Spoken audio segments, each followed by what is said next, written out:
High guys, welcome to my channel cooking in shorts.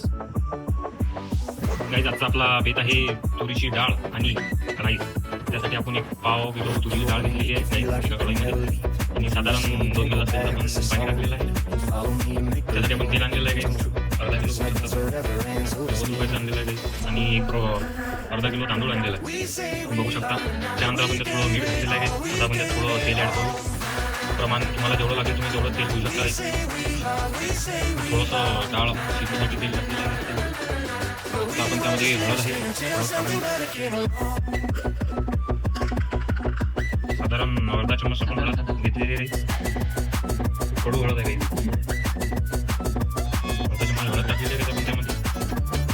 त्याला आपण कमीत कमी आता अर्धा तास आपल्याला गॅसवर शिजवायला लागेल. त्यासाठी आपण गॅसची फ्लेम जरा हाय करून दिली.